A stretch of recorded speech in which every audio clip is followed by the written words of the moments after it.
Okay, so today's objective, I will extend on the program that I did last time in the four-part linked list, but this time I'm going to include an object as a payload. So let's go ahead and get started. So I'm just going to go over here and go to lists and create a new folder where I'm going to save my work. So list. I'm going to call it, as you can see, I was experimenting with one already. So I'm going to call it banking proj 2. So this one will be written from scratch. Whatever I've done in proj 1 will be an inspiration as to how I'm going to proceed with this code. Now, this will run in line with the same style of programming we did when the payload was an integer. So let's get started on that. So what I would like to do, let me see if I can draw this.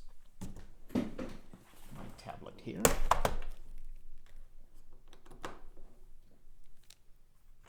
And we're going to connect here. And this is what I'd like to do. I would like to create a class client.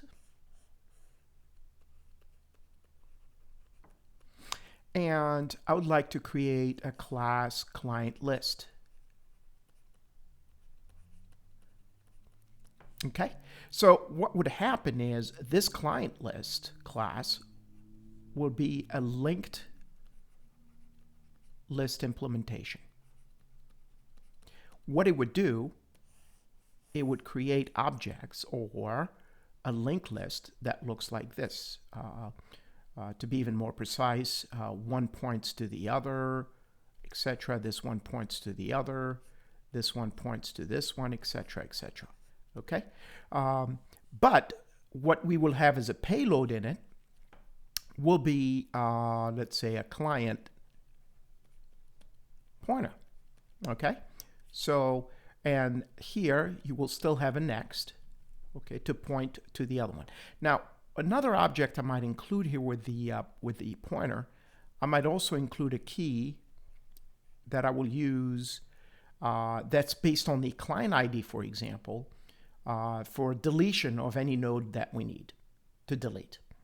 Okay, so that will be an additional feature that I will add that will extract the key right out of the client. So the client itself might have a client ID. Okay, let's say it's a string.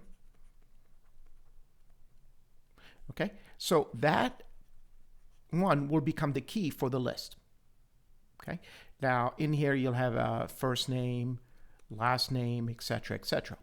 Now, this is a banking project, so if eventually later on, we're going to make sure that we're going to have accounts. So that's another project, okay?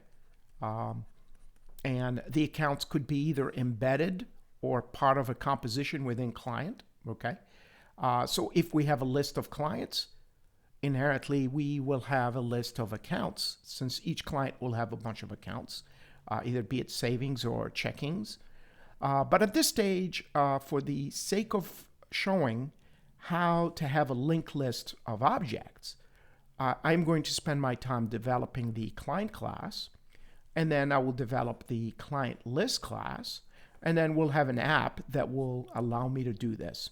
One thing we're going to be doing, just like the previous example we did, we're going to be able to insert in front of the list, and I would like to insert at the back of the list, and I would like to delete a node based on a value for a key. So that's my main strategy about this program. So let's get started. And let me close this here. We don't need to save. And we're going to start the code. So my keyboard needs to remain here. And move my... Very good. So let's get started here. So let's get the dev C++.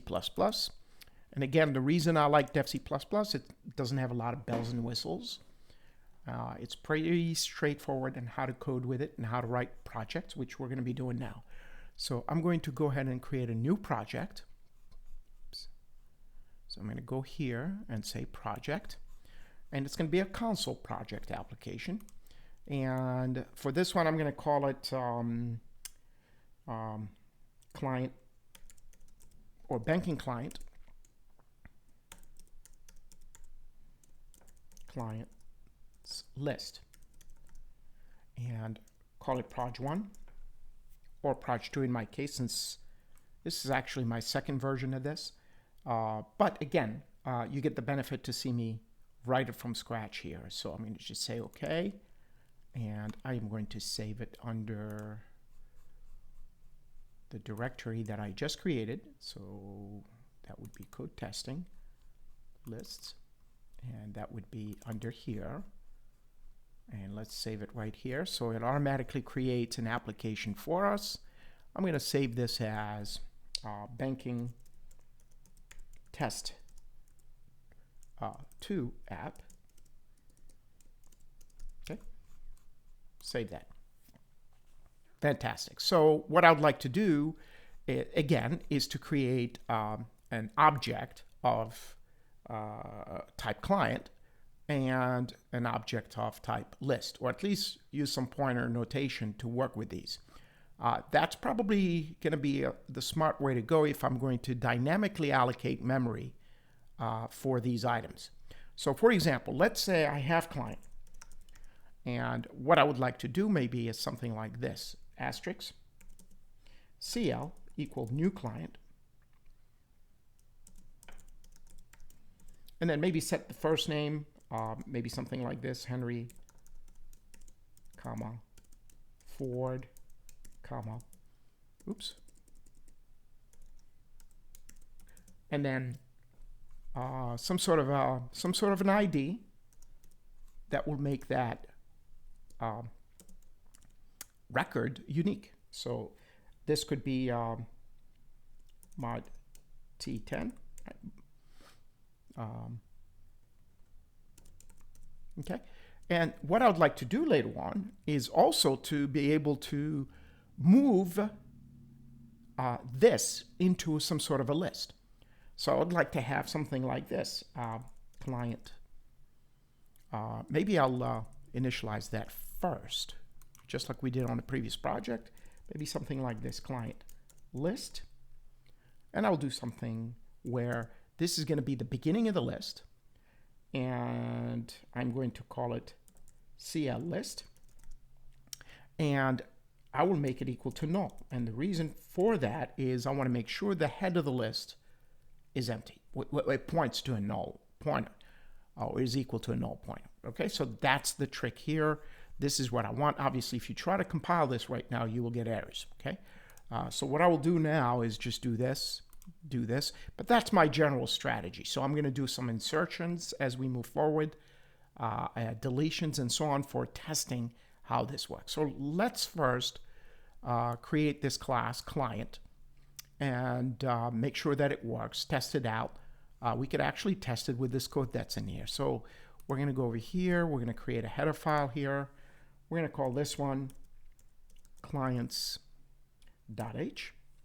Okay. And we're going to include in here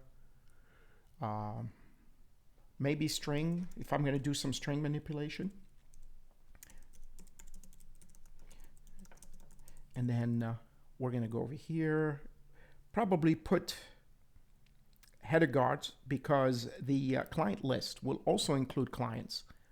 And if we're going to include both of them in the application, we want to make sure that we don't end up with a problem. So header guards are a really good idea to have here. Something like this, _h, and define, and then end it with endif.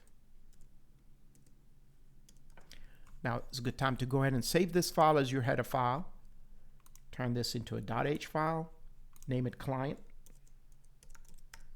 Make sure you spell it out right. It's always a good idea to capitalize the first letter of your class file and the class name here. So we're going to do that over here as well. So class client, open the curly brace, close the curly brace, put a semicolon for now. Okay. All right. So let me move it to the side here and get back to the application. We know we're going to be including .h. Now, we don't have an overloaded constructor to use the line that I had here, so we're going to get to it. If I simply said client CL, semicolon, that would work, assuming that it's using the default constructor, even though it was not explicitly defined or even written down, so even prototyped. So typically this should work. So let me just rebuild all here, just to make sure everything links. Let's see what issue we're having here. Client and declare for first use of this. I must have misspelled client, and that is client.h. I do, okay, here you go. That should be a lowercase c for class, okay?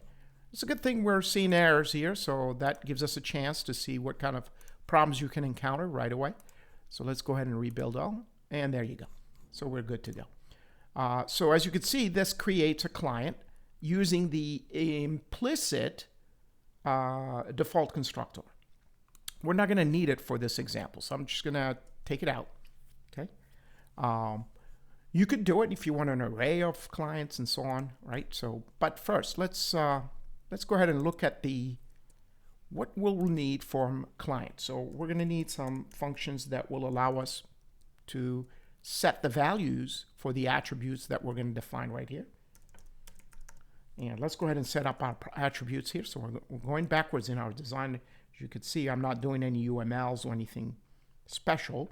I'm going straight coding here. So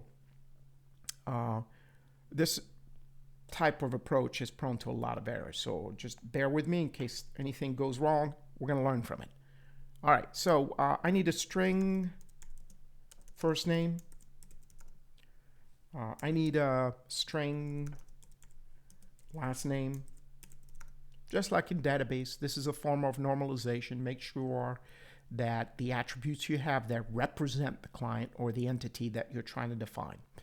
Another thing I'm going to need here is string client ID. So client ID. Okay. So now I need I need some constructors. I need some mutators. I need some accessors. Maybe some utility functions. Again, I'm keeping this example simple. So I need my first constructor. So constructors, and just put it as a comment here. So I am going to need the first one, and always your constructor that doesn't have a return type, and it's the name of your class. It's a function that has the same name as your class. So this will be the default one. It has no parameters. Now we want the overloaded one that takes about that, as you can see from my design, or what I want is I want at least to it takes in 3 items or 3 parameters for the first name, for the last name, and some sort of an ID. Okay, so if I'm just simply prototyping this, I could write it this way. This is the informal prototyping, so I don't need to formalize. I could save string first, string last, string ID if I need to. Not needed. I will get into the formal part when we get into the specification of these functions, the definitions. That will be in a separate file called clients.cpp. So other things I'm going to need here. So I've got a couple constructors. I'm happy with that. Let's go ahead and do some mutators. One of them is to set the values. So void set info is a good idea. And have it do the same thing, but this just in case you use the default constructor, then you could use the set info to set these values. String, same ones, string, string. So which values, first name, last name, and the ID. So this gives you flexibility. Next, do we need anything else? Or let's go ahead to the accessors. So I'm just going to go ahead to my accessors, and I want to get a couple things. I want to get the full information on this client. That includes first name, last name, and the ID. And then I want another accessor that specializes in picking out on the ID only, right? So either way, you're going to be returning a string. I am trying to avoid doing couts and cin statements within when I start defining these functions. I would like to concatenate my result into a string. So this is where I have a string return. Get maybe info, and that would be no need for parameters. Now you could make this a const right now, which means no changes to the parameters. I'm just going to leave it the way it is right now. So a string, and that would be get ID. Okay, and again, no need for parameters at this stage for this model right here. So I think I've got pretty much what I need for this model for client. All right, so let's save that. Okay. Next, I'm going to need a file to define these functions. What do they do exactly? So I'm going to go over here, and this one will be client or client.cpp. So make sure your naming convention works, that this has the same name as the header except it's a .cpp file. So might as well save it now before I forget. Okay, excellent. In here, you still have to include client.h. Bring it in. Okay. Do I have all the libraries that I'm going to need? You just look at client.h. I have string. I'm probably sure. I'm probably okay with that. When we get to the client list, I'm going to need cstdlib, since I'm going to be dealing with a null pointer. Okay. Okay. So start with your constructors, or just break it down where your mutators are here, and these will be your accessors.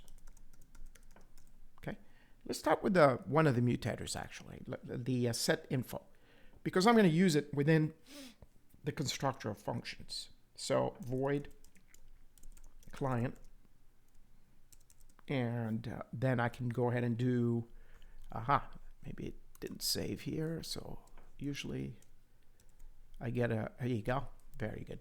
So this would be set info right here. So this is the one I want. And that would be string. Now, if this doesn't appear, go ahead and type and then rebuild and compile and see if you get any problems. So first, this would be first. String, this would be last. And then string, this would be the ID. Now, for this specific functions, I have no rules. So I'm just going to go ahead and do first name equal first. I mean, this is the opportunity for you where you can actually set rules on the data entry for validation, whatever you want.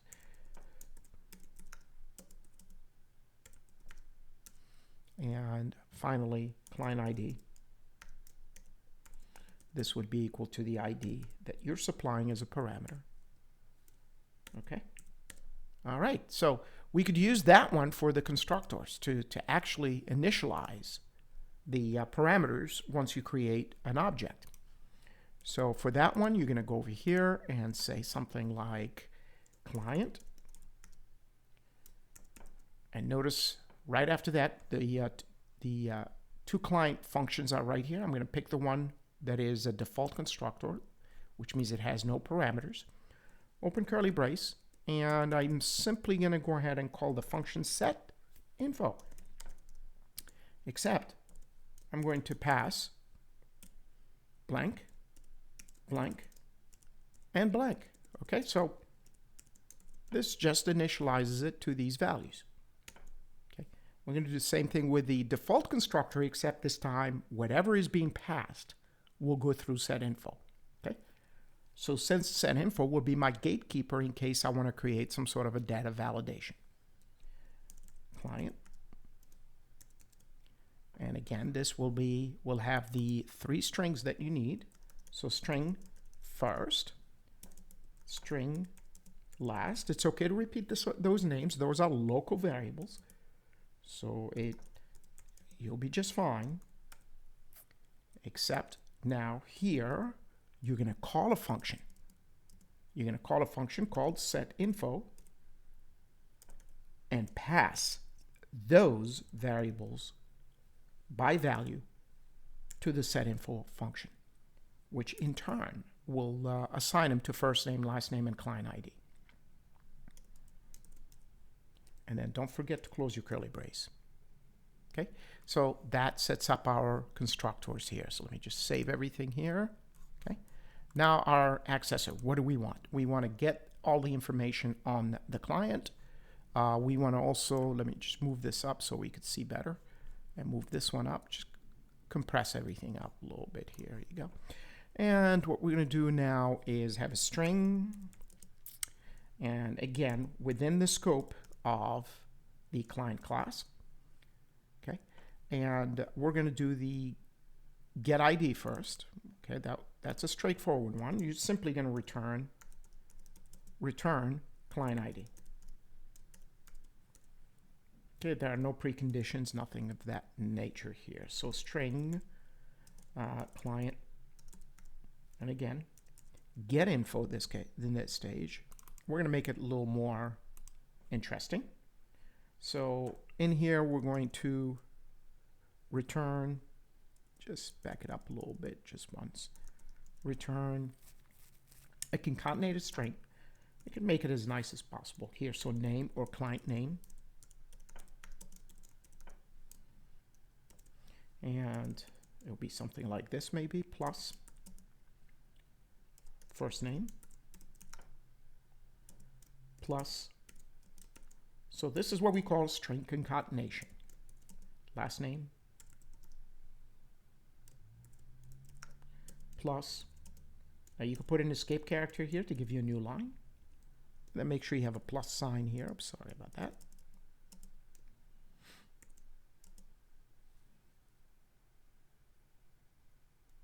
And client ID.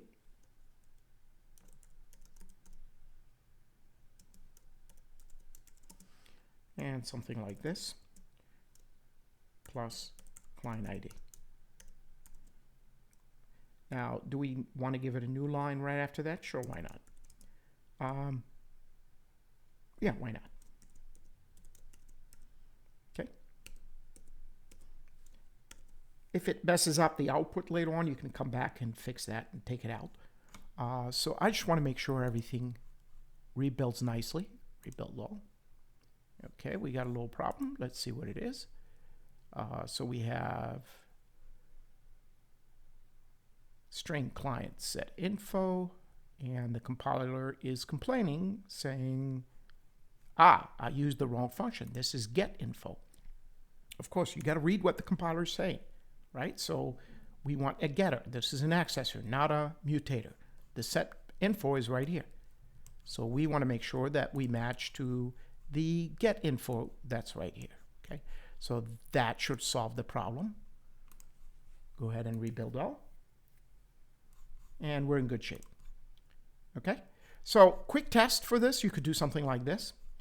You could use the pointer notation for the client if you want, and then just go ahead and print them if you want. So you could do a CL. Well, that's going to return a string, so go ahead and do a cout. CL get info. Okay, and then it has its own return, so I'm just going to go ahead and do this. Let's see how it works. Compile and run, and there you go. Let me make this a little bigger so it will. Oh, that's the biggest I could do with this for the font. But I hope you can see that it's printing Henry Ford and so on. I wonder if there is a way to increase the font on this, but I guess right now I have to get moving. Okay, so we could see that it works. You could create also a pure object here like this, client CL1, and use the default constructor or the overloaded constructor if you want, or you could do a default and then do CL1 dot set info. And you could do something like this. Bob Marley, and give that person some sort of an ID. Okay, and oops. it's reggae that he plays. He doesn't play jazz, but I'm just having fun here. So see out. So yeah, I know I'm going to get some flack for this. And this one is CL1. I want to see what it looks like, and you don't need the arrow here. CL1 dot, and that would be get info. Let's see how it works. Okay. All right, so you have different ways to create an object in this configuration. So go ahead and compile and run. As you can see, sure enough, we get Henry Ford, Bob Marley, and their IDs being printed out here. Good. But the objective of this lab is to make sure that we can put these in a list. So I'm going to stop here. This would be part 1. And then part 2 will be building the list. Thank you for your attention.